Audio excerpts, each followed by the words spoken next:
Hey everybody, welcome to the Facility Talk with the Froelich brothers.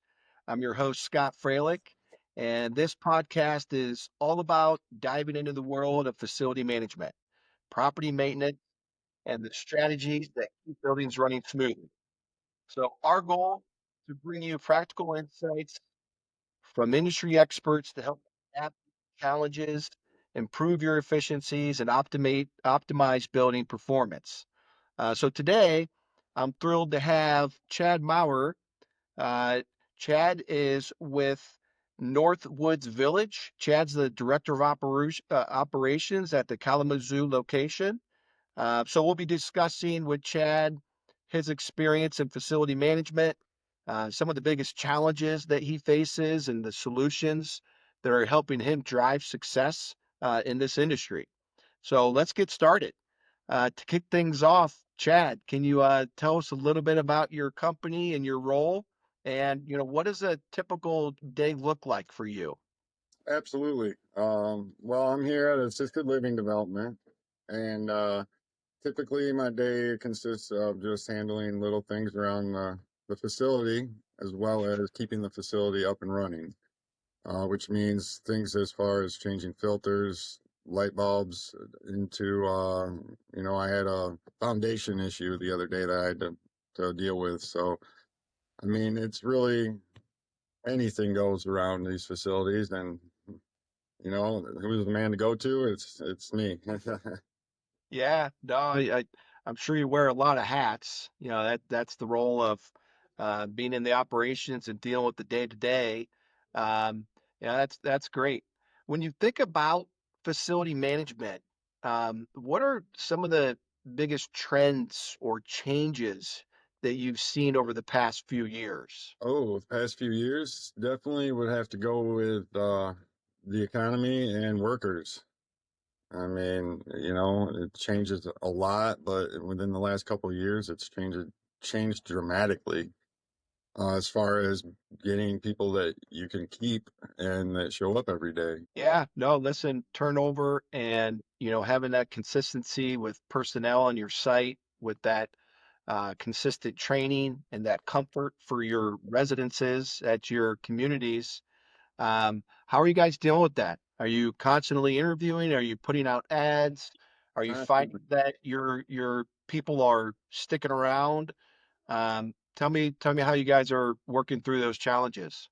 Well, the main thing is we upped our starting pay, and to get people in here. And yeah, we do interviews daily. I mean, it's exhausting, but it's what you got to do to keep your employment up and keep the residents happy and taken care of. Yeah, for sure.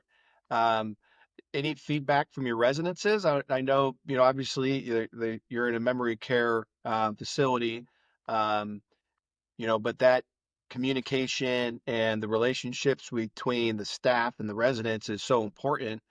Um, how are you finding working with that turnover and new people coming in and how they're able to form relationships with your residences?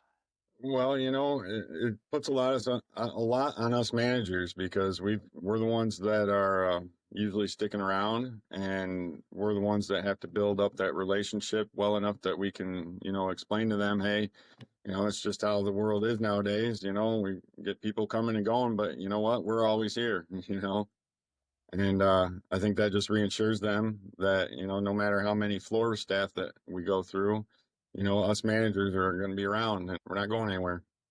Yeah, no, that's important. You guys are in key roles and, they look to you for that guidance and, really just to have that comfort of they know they can lean on you, even though there could be changes that are taking place specifically with, personnel. Um, Obviously going through the couple of years that we did with COVID, that's probably even more important today, having that consistent relationship with your residences, making them feel valued that they're there. Um, so, those are all great things to hear you talk about. Tell me a little bit about Northwoods Village. Tell me about how long you've been there. Um, what type of, I know the care that you provide is memory care, but give us a little bit more information and share with us specifically about your guys's community? Actually, it's funny you say that because I haven't been here that long yet, but this facility is by far the best at customer or resident relations and just day-to-day operations. This is a very well-oiled machine here that runs really well. I mean, it's tremendous the difference between this facility and others that I've been in. Is there anything you can point out specifically from other communities that you've been in versus the one you're in today? The caring for the residents. I mean, the staff here doesn't treat it like it's a resident. They treat these residents like they're in their home, which they are. So it's Yeah, a very warm feeling for the residents. sure. Absolutely. I mean, that's so important. I couldn't agree with you more. I've been in um, hundreds of homes across the US, from memory care to senior living to assisted living. And I think you're exactly right. I mean, one of the biggest differentiators you see in the marketplace from the different homes that you go into is, the feeling of how they're being treated and, just kind of that good vibe that you sense when you walk into these homes and you're seeing, the love and you're seeing, the community that's involved around these residences and the activities, that they participate in. And you can just see, the all the staff moving around and so you're right. There's a big difference going from home to home and, seeing how that interaction, really plays out. Yeah, I mean, we have activities and we do different events daily here and that get everybody involved, and that's just wonderful because you don't see that at many facilities. No, you don't. And that is really wonderful to hear. Um, so I want to segue into the actual facility management side, the building maintenance, the nuts and bolts that, keep the residences dry, that, keep the elevators moving. With big goals always come big challenges. So, tell Absolutely. me, what are some of the biggest obstacles that you face in maintaining your building and maintaining the facility's efficiency? Really, it all comes down to time management because, like the other day, I had to get up and fix a leak in the roof, and it really takes away, it takes most of the day. So you've got to set aside all your preventative maintenance and handle something that's happening right now. And then that takes you also away from your residents. So, I mean, time management would have to be the most crucial thing, I would say, in the job here. No, I mean, you nailed it on the nose. I mean, there's so many moving parts in, building envelope management, from the interior to the exterior. Do you have a support staff to help in your maintenance needs or your reactive needs? Because we all know that the reactive stuff's going to come up. And if it's pulling you away from the bigger responsibilities, like, you know, helping your residents with issues or, having to mitigate a roof leak or, other issues that come up, do you have a support team? Yeah, I mean, definitely. But can that team be bigger? Always. Because, Yep. you know, you, you never have enough people when it comes to maintenance. I mean, even a facility with 61 rooms with one guy, it's doable, but then you put everything else into the process with it, and you could always use an extra hand. But the staff here that I have is wonderful. I mean, they will help with anything that comes up, and they're right there with me, doing anything we need to do. So I'm curious that, you talked about, resources, and it's great that you got a good team. It's so important to keep a building, running, and keeping your residences safe also. But if you did have unlimited resources, how would you be able to frame the challenges that you'd like to solve? I guess preventive maintenance would be the first thing, I guess, because that's what you have very little time to take care of because it's always, things that pop up right away that you've got to handle on a day-to-day basis. You really The preventive maintenance just gets pushed aside. I mean, daily. Yeah. And that's so important. You know, preventative maintenance with anything is so important. You know, that's the reason why you go see a doctor a couple times a year to get a checkup, to make certain that you're maintaining anything that you need to change so your body keeps, running.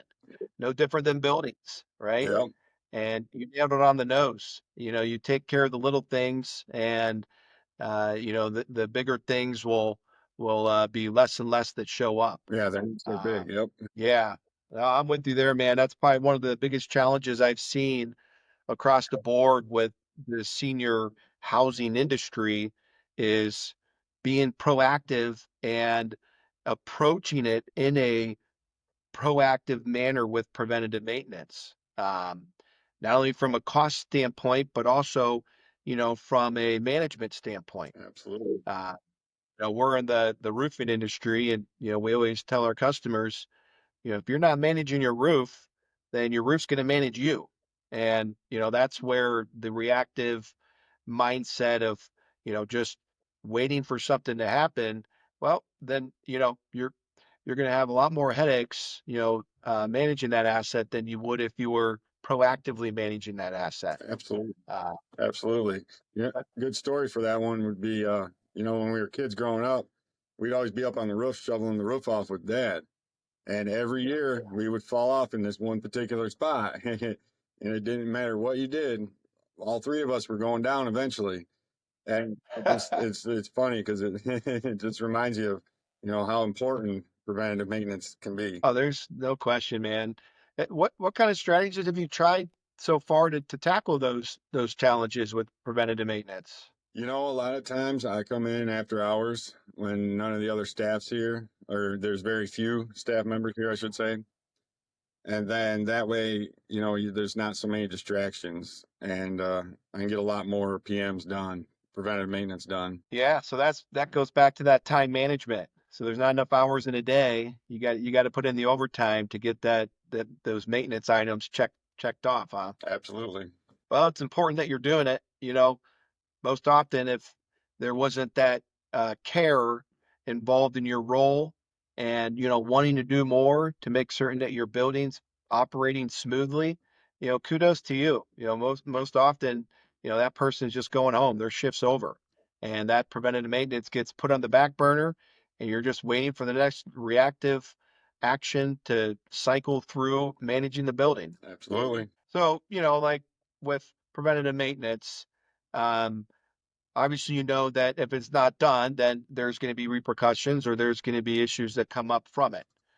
Is there anything that, from a lesson learned standpoint, that you've been able to share with your upline or with, ownership or, people on the regional level to say, hey, if we don't do this, here's a lesson that we learned. One thing that I've learned is because you don't have much time to handle the preventive maintenance, is if you just take 10 minutes and walk the facility, walk the perimeter, inside and out, and just really observe, that's about the best savior I can come up with, is because that's what I've done several times in the past, is just, gone for a short little walk and just, had my eyes peeled and noticed little things here and there that need to be done that you can then make the time for. That's really good. I mean, that I'm sure also helps with your time management, kind of doing the quick look-sees, seeing if there's anything that is obvious that stands out. And I'm sure that probably helps prioritizing, where you need to address the maintenance of, that particular issue on the next day or that week. That's a really good point. I like that. That's something I'm going to take away from this and share with other operators.